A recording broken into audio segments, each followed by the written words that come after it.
এই ভিডিওটা হচ্ছে আমাদের এখানে রাধাকৃষ্ণের মানে বড় একটা অনুষ্ঠান, মৎসব যাকে বলে সেটা হয় আমাদের এখানে। আগে 4 দিন ধরে হতো, এখন 6 দিন ধরে হচ্ছে। তো আমরা সেখানে ঘুরতে গেছিলাম, আর সেখান থেকে ভিডিওটা করা। ভিডিওটা তোমাদের ভালো লাগলে অবশ্যই একটা কমেন্ট করে দিও। আর কিছুই বলবো না, ভিডিওটা তোমরা দেখো। এখানটায় দেখতে পাচ্ছ তোমরা কত সুন্দর করে সাজিয়েছিল রাধাকৃষ্ণের ছোট ছোট ছোট স্মৃতিগুলো, কত সুন্দর করে ফুটিয়ে তুলেছে ছোটোখাটো একটা অনুষ্ঠানের মধ্যে। এরপরে এখানে নাচ গান হচ্ছে, সেগুলোও তোমাদেরকে দেখাবো। ভালো লাগলে তোমরা চ্যানেলটিকে সাবস্ক্রাইব করো। আর আমি না এখানটায় মানে বারবার ঘোরাঘুরি করছিলাম যে মানে তিলক কাটে না, তিলক কাটার জন্য আমাদের এখানে মানে এই অনুষ্ঠান সন্ধ্যেবেলা নাগাদ তিলক কাটে। কিন্তু আমি যেহেতু গেছিলাম অনেক রাত করে, তার জন্য আমার আর তিলক টানাটা হয়নি সেদিনকে। আর এই ভিডিওটা যদি তোমাদের ভালো লাগে তাহলে বলো, আমি মানে আজকে যখন ওখানে যাব তখন আমি ভালো করে ভিডিও করে নিয়ে আসবো।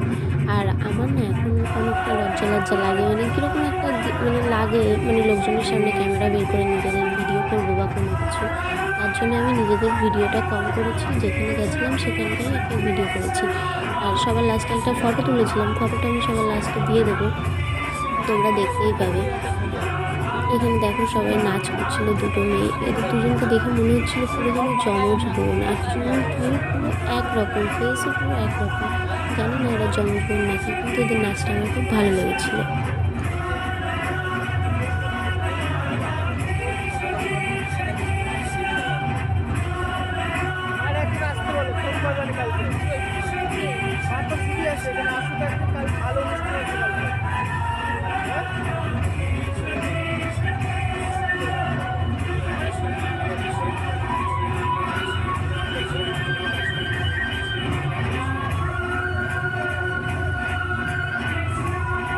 আর এত পরিমাণে ঠান্ডা ছিল, যেহেতু শীতকাল, এখন কী পরিমাণে ঠান্ডা পড়ছে তোমরা সবাই জানো। নাচটা শেষ হয়ে গেল, আমরা একটু ফটো তুলে একটু দোকানের থেকে ঘোরাঘুরি করে আমরা বাড়ি চলে এসেছিলাম। তোমরা ভিডিওটা দেখতে থাকো, ভালো লাগলে লাইক কমেন্ট শেয়ার সাবস্ক্রাইব করে দিও, আমি বাড়ি যেতে থাকি।